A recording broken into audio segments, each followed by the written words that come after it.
Adam Weinrib here with Fansided and Yanks Go Yard, joined by Baseball Hall of Famer Dave Winfield, Yankees legend, Padres icon. And Dave, you are here today in partnership with Cracker Jack and the Hall of Fame. Opening day just passed. What can you tell me about your partnership and what prompted it?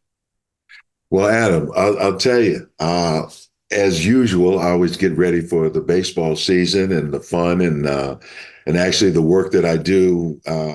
Actually, with the Players Association, I see all the guys spring training, travel the country and the world. I was in Seoul, Korea with the guys. I went to Dominican Republic, early in spring training. But when the season, right before the season started, Cracker Jacks reached out to me and said, Dave Winfield, Hall of Famer. We have an idea. We'd love for you to partner with us. And we've got a campaign, an exhibit up at the Hall of Fame that we'd like you to be part of. And if you would kindly consider being an honorary curator, let's get together. And so I explored it. I thought it was pretty cool. Could be a lot of fun this year. I always have fun. I always enjoy baseball season. And so I went up to Cooperstown last week and put the finishing touches on a pretty cool exhibit for Cracker Jacks, which it's got 100-year-old items in there. It's got a 1 week old signed Cracker Jack box from the old days. And I surprised a lot of people for opening day being up there at Cooperstown.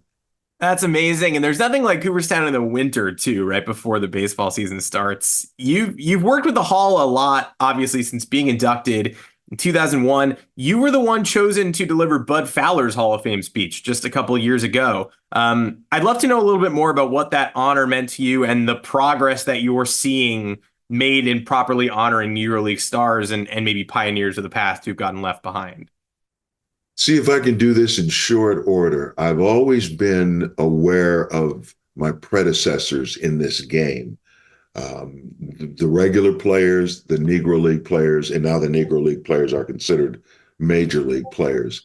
And I knew so many of them. In fact, when I worked with San Diego Padres for 10 years, we had a great day that we'd always honor the Negro League players. But when the opportunity came up to honor the first Black player to ever play professional baseball, Bud Fowler, who was from that area in Cooperstown, they generously asked me if I would speak on behalf of him and his family. And, there's no one left in his family. And I jumped on it. I was very excited about that because I like to honor people who not only played the game when America was vastly different, but and a gentleman who was from that area. So I spoke on his behalf, and it didn't take me long to synthesize or put a speech together with the help of the Hall of Fame for particular numbers. But it was an honor to speak on his behalf. Well, you are one of many Yankees who's gotten honored in the Hall. Not sure yet if any of this year's current roster is going to make it, but they're off to a pretty impressive start. And thanks in large part to Juan Soto's arrival, someone who went San Diego to New York like you did. Who or what has impressed you the most about the start of this Yankee season in Houston and Arizona? And what tone do they need to set to move on from last year, whatever happened that season? Whoa. Well, last year, and I've said this before, to me, and this is just what I'll pick out, too many injuries, guys on the shelf all the time. And you can't be productive by being hurt. There were a couple of down years. I'll tell you that, remember when I say Giancarlo's going to have a good year. I know him pretty well. And he personally wasn't, happy with how it turned out last year. And I think that he's going to turn it around this year. But and of course, Aaron Judge is going to be his typically devastating self. And for those who don't know Juan Soto, I mean, I followed him, gotten to know him a little bit over the past handful of years. Even took him, he went on a tour with us over to Japan before. And but this, he can hit for average, he can hit for power. He uses the entire field. He gets on base. He makes stuff happen. I see he's working on his defense even more this year. So even though every pitching, teams have to have pitching throughout the year, Yankees are going to have to overcome a big hurdle with Garrett Cole being out for a little bit in the beginning because he's the man. I mean, he's the man as a pitcher. So if they can get healthy and just merge as a team, they should be pretty good. It's not given to them because of the Yankees. You got the upstart Baltimore Orioles. Tampa always comes out of nowhere and does something. It's going to be an interesting race in the East, in the American League East. Soto, someone who you mentioned that you know a little bit, is approaching free agency after this season as well. When you found your way into free agency, you chose New York. He's got a big decision ahead of him. How would you maybe advise somebody like Juan Soto on approaching this huge decision? And if you're him, is there any point where you consider an extension if the Yankees do offer one? No, I don't have any specific advice. It's really, if you can play the season, stay healthy and stay happy, enjoy what you're doing, the productivity will be there. And he doesn't have to worry about, how do you say, impressing people anymore. Just be himself. I mean, man, he can hit you. He can hit you 300. He can drive in 100. He can score 100. He can walk 100. They're going to court him. They're going to be after him.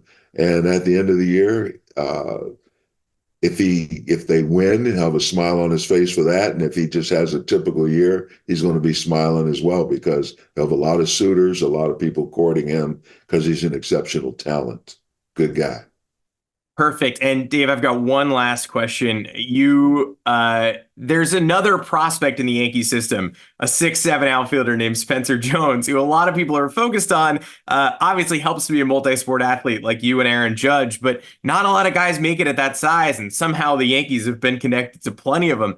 Have you seen Jones play at all? And if so, what do you think he needs to work on to take his game to that next level? Well, yeah, I've seen him and I've got to know him a little bit. I spoke to him first at the All-Star game last year. Was it in Seattle? Mm-hmm. I believe it was. And then this spring training, actually, I got a chance to sit with him in his locker and talk, because this is a big old dude, man. 6'7", was it Vanderbilt he went to? Mm-hmm. He's an exceptionally talented young man. Again, it takes seasoning. It takes reps. It takes repetition. And, I'm always partial to the big guys playing the game. Little guys, they got their space, but I like to see, I mean, he's taller than me, man. Big old almost 6'7", big tall kid, plays the outfield. He's got all the tools. So I just, he knows I wish him well. And hopefully keeps that confidence. And he'll be in the Yankee lineup. And if one day he's not in the Yankee lineup, he's going to be in somebody's lineup.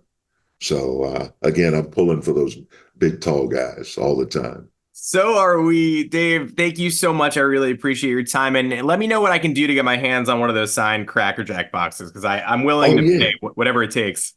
Yeah, well, certainly go online to crackerjackhallofFame.com and they'll figure out a way for you. Thank you so much. I really appreciate your time. All right, Adam. Take care, man.